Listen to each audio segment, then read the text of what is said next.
예, 마태복음 5장 9절 화평케 한 자는 복이 있나니 저희가 하나님의 아들이라 일컬음을 받을 것이며 해서 이 화평한 자에서 화평이라는 것은 하나로 연결시키다라는 말에서 유래되었는데요. 즉 하나로 만드는 것이라는 뜻입니다. 화평을 의미하는 샬롬은 단순히 전쟁이 없는 것을 뜻하지 않습니다. 이 화평이라는 것은 어떤 분쟁이나 다툼을 무마시키고 적당한 타협이나 현상의 문제를 꿰매고 덮고 하는 소극적인 내용이 아니고 그 싸움이 일어나는 근본적인 문제를 해결하는 하나님의 자녀된 정상을 의미합니다.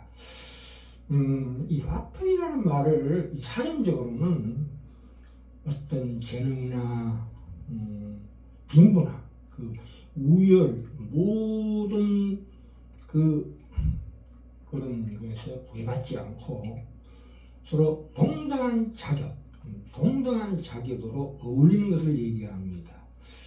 사실 이 평화라는 것은 전쟁 뒤에 평화가 오죠. 평화라는 것은 이런 경우도 쓸 수가 있습니다. 다 같이 가난한 상태, 동등한 상태. 그것은 평화라고 하는데 평화보다 조금 우위에 있는 개념이라고 이해하시면 됩니다.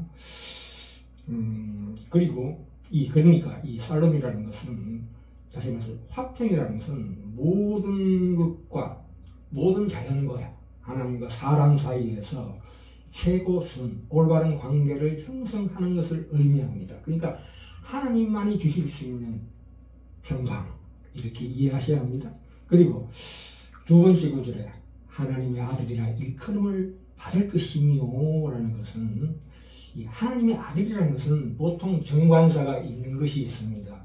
그것은 보통 하나님의 아들이라는 어떤 계통상으로 말하는 자손, 후손, 어린아이까지 포함하는 것을 얘기하지만 여기에 하나님의 아들이라 일컬음 받는 이 하나님의 아들이라는 것은 말하면 정관사가 없는 것입니다. 그러니까 그 성질을 얘기하고 있죠.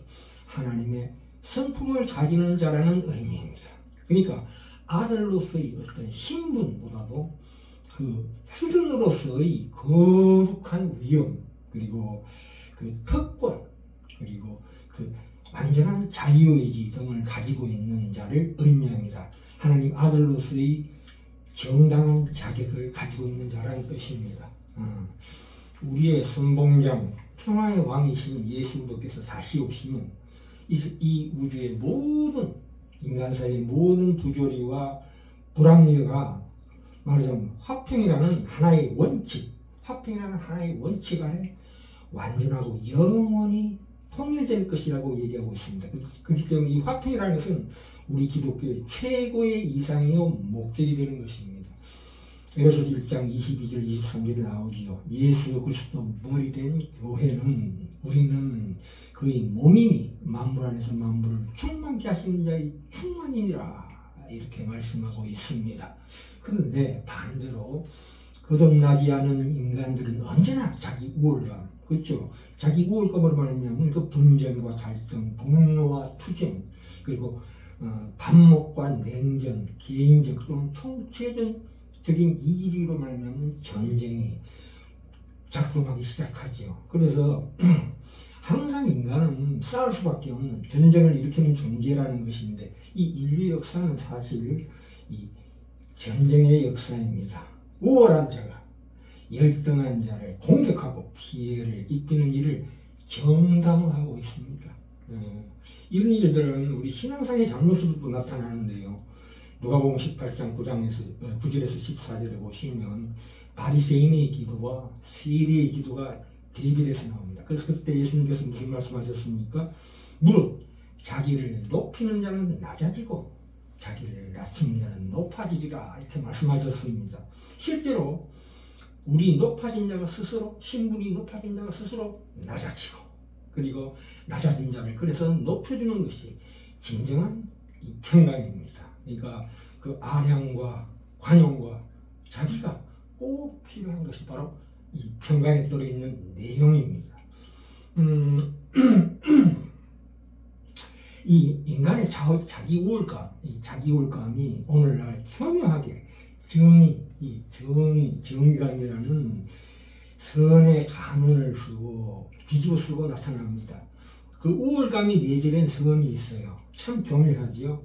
이 부패한 선, 이 부패한 선이죠. 선이 아니고 이건 악한 것입니다.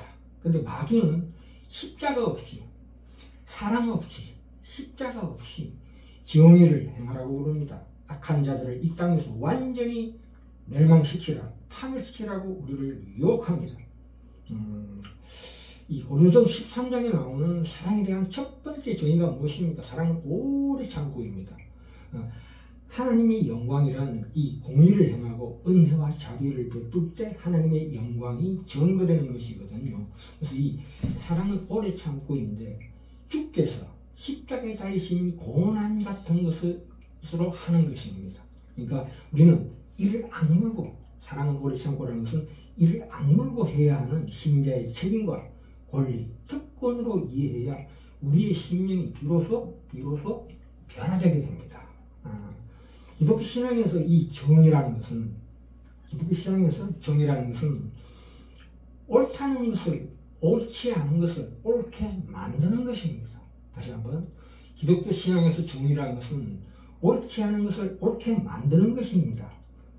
지금 당장 옳으냐 그러냐는 우리 권리가 아니고 마지막 심판 때까지 보류되어 있는 하나님만이 가지신 권리, 하나님의 안에 있는 권리일 뿐입니다. 지금 당장 옳으냐 옳지 않느냐를 가리는 것은 옳지 않다. 그러니까 옳지 않은 것을 옳게 만들어가는 것입니다. 그게 바로 평강이 가지고 있는 가장 깊은 핵심적인 내용이라고 볼 수가 있습니다. 끝으로 갈라디아서 5장 16절에 나오지요. 너희는 성령을 쫓아 행하라. 진리의 성령, 오래 참으로 말미암는 그 진리의 성령이 비로소 화평을 이룬다. 성령을 쫓으면 이런 열매가 나오는 나무가 된다 이거죠. 그래서 우리가 얼마든지 신앙의 명분을 내세워가지고 육체의 증거가 나올 수 있는 것입니다. 이 잘못된 게 이게 나쁜 나무죠. 그게 자기 의가 나온다는 거죠. 하나님의 의가 나타나는 것이 바로 그게 성품적, 인격적이라는 것이죠. 그게 평강의 기쁜 뜻, 우리 하나님 자녀된 아들된 진정한 자격, 신분뿐만 아니라 그 수준에 있어서 비로소 그 열매가 나타나는데 그게 무엇입니까? 그래서 성령을 쫓으면 사랑과 희락과 화평과 오래 참음과 자비와 양심과 충성과 은혜와 절제니 이 같은 것을 금지할 법이 없느니라. 그래서 오늘 말씀을 다시 반복합니다. 화평케 하는 자는 복이 있나니 저희가 하나님의 아들이라 일컬음을 받을 것이며 이렇게 말씀하고 있습니다.